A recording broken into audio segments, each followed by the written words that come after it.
ภาพประวัติศาสตร์บ่เคยเห็นหักแพงเป็นแบบนี้มาก่อนปังได้หับเงินตั้งแต่ตอนก้าวขาลงรถมีคนมารอท่าถ่ายรูปและมอบสินน้ำใจให้อยู่ทางด้านหน้าเวที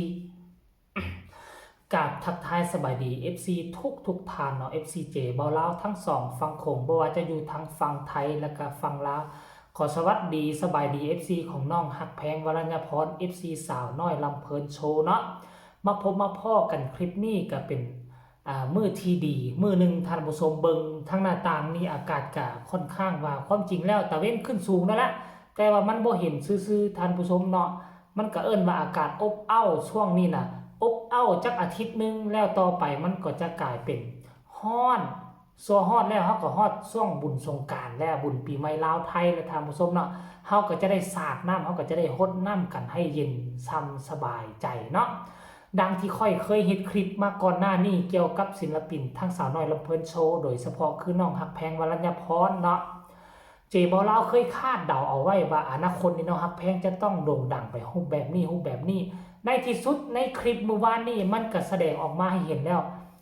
น้องฮักแพงเดินไปตามกฎตามเกณฑ์เนาะที่ผ่านมานี่โด่งดังอยู่ในสื่อโซเชียลต่อมาก็โด่งดังอยู่ทั้งบ้านทั้งซอง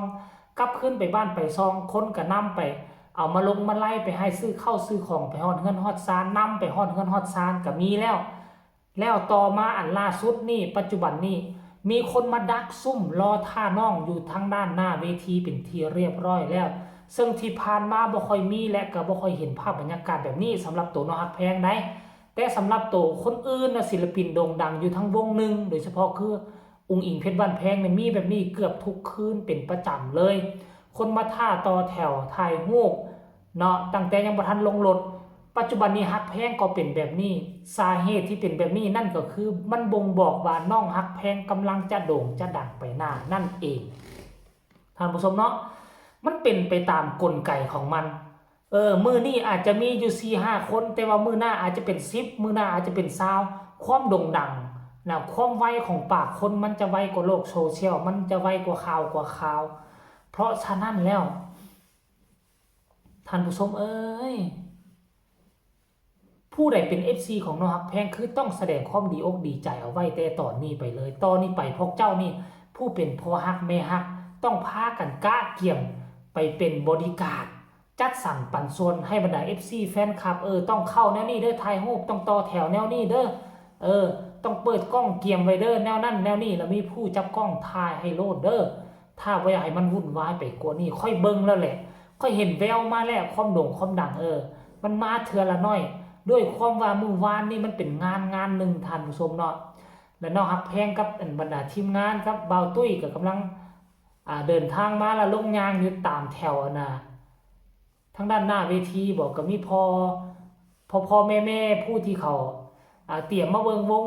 วงน่ะสาวน้อยลำเพลินโชว์เมื่อคืนนี้นั่นแหละเนาะมาดักหน้าดักหลังมาขอถ่ายรูปจับมือถือแขนโอ้โหทั้งทีงานยังบ่ทันเริ่มเพราะเท่าไหร่ตะเวนยังบ่ทันตกดินเนาะจนเฮ็ดให้ทีมงานของเสียงบ่แม่นทีมงานของสาวน้อยลำเพลินโชว์บางคนกำลังขี่รถเข้ามาน่ะทั้งที่หน้าเวทียังบ่ทันปิดเด้ก็ยังปล่อยให้รถเข้ามาอยู่รถทีมงานเนาะอดใจบ่ไหวจับกล้องเข้ามาถ่ายโอ้ยปังตั้งแต่เข้างานเนาะจังแม่นเจ้าปังโด่งดังแล้วค่อยก็เชื่อว่าจะดังไปหน้าแบบนี้อีกตลอดไปทั้งที่เนาะ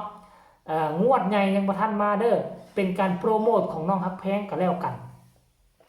ตัวน้องไปถ่ายนางสงกรานต์ยังบ่ทันปล่อยออกมา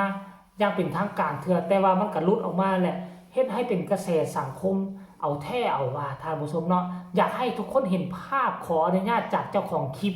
เอาคลิปของทานมาลงจักเล็กจักน้อยเพื่อให้คนเห็นภาพว่าเมื่อวานนี้คนหุ่มคนตุ้มคนล้อมน้องฮักแพงคือจังไดอยากให้พวกเจ้าเห็นน้ำกันไปเบิ่งแล้วจึงมาพ้อกันในช่วงต่อไปเด้อสวัสดีค่ะสวัสดีครับตอนนั้นขอบคุณแม่นะครับคนนะป้าคือหมานแท้ป้าสวัสดีค่ะสวัสดีครับตอนนั้นขอบคุณแม่นะครับคนนะ ฟ้าคือหมานแท้ เป็นจังไหนละท่านผู้ชมถ้าคนเฮาน่ะถ้าศิลปินแต่ละคน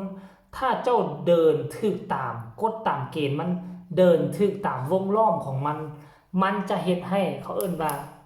มันจะเป็นตามสเต็ปของมันท่านผู้ชมโอ้ยเริ่มหน้าเริ่มตาจังได๋เปิดปองเยี่ยมออกมาเนาะมันจะเป็นไปตามกลไกของมันไปตามสเต็ปของมันเนาะแล้วคันท่ากรณีว่าเจ้าเดินวิทย์จากวงโคจรวิทย์จากวงล้อมมันบ่อยู่ตามวงล้อมที่กลไกของวงการมันบัญญัติเอาไว้เจ้าก็บ่สามารถเดินขึ้นบันไดได้อย่างสะดวกและบางคนอาจจะบ่สามารถก้าวขั้นที่2ก้าวขั้นที่3ได้น้องฮักแพงเป็นคนนึงแหละมันอยู่ในเป้าหมายการสนับสนุนและส่งเสริมจากบอสโจอยู่แล้วเนาะ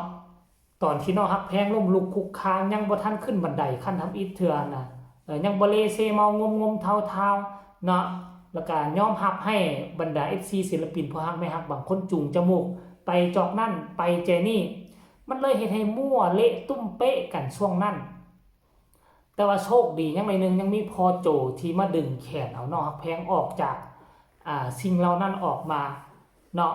จับ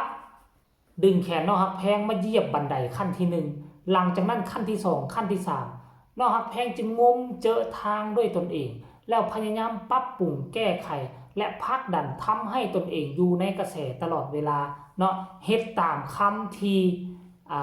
พอการใช้เข้ามาสอดส่องมาปัดกวดวงสองพอการใช้ก็ได้เว้าว่าอยากให้ตนเองมีตัวตนต้องสร้างตัวตนตนเองอยู่ในโลกโซเชียลถ้าบ่สร้างตัวตนตนเองจะมีตัวตนได้จังได๋น้องฮักแพงก็เลยว่าฟังคำนี้แล้วก็เลยว่าเอามาปฏิบัติบ่จำเป็นจะต้องให้หัวหน้าวงบ่จำเป็นต้องให้องค์กรเป็นคนสร้างตัวตนให้เฮาต้องสร้างตัวตนด้วยตัวเฮาเองมันจึงก่อให้เกิดแกล้งหมดคันไฟจึงก่อให้เกิดฮักแพงแบรนด์จึงก่อให้เกิดหลายสิ่งหลายอย่างที่น้องฮักแพงกำลังกระทำไปนี่แล้วกำลังโด่งดังกำลังเป็นไวรัลอยู่ในโลกโซเชียลมื้อใดคันเป็นมื้อพักวงถ้าน้องฮักแพงบ่ไล่สดบ่เอาหมดคันไฟมาไล่สดนั่นแหละ FC แฟนคลับจะถามหากันละเนละนาวเนาะท่านผู้ชมเนาะเอาอันนี้ก็เอาการเคลื่อนไหวของน้องฮักแพงความดังความปังอย่างต่อเนื่องของศิลปินตัวน้อยคนนี้บางคนว่าอาจจะบ่อยู่ในสายตาแต่สำหรับค่อยเบิ่งว่ามันน่าจะเดินมาถึงทางแล้วแหละและก็จะโด่งจะดังไปหน้าติ๊กๆอย่าสู้ไปฟังคำผู้อื่นไผมีคำตำหนิติชมก็สามารถส่งข่าวมาใต้คอมเมนต์ได้ฝากทุกคนกดไลค์กดแชร์กดติดตามเพื่อจะบ่พลาดในคลิปต่อไปที่สำคัญอย่ากดข้ามโฆษณาเพื่อเป็นกำลังใจให้ค่อยเด้อเนาะคลิปนี้ขอฝากฝังไว้สำนี้ละสบายดี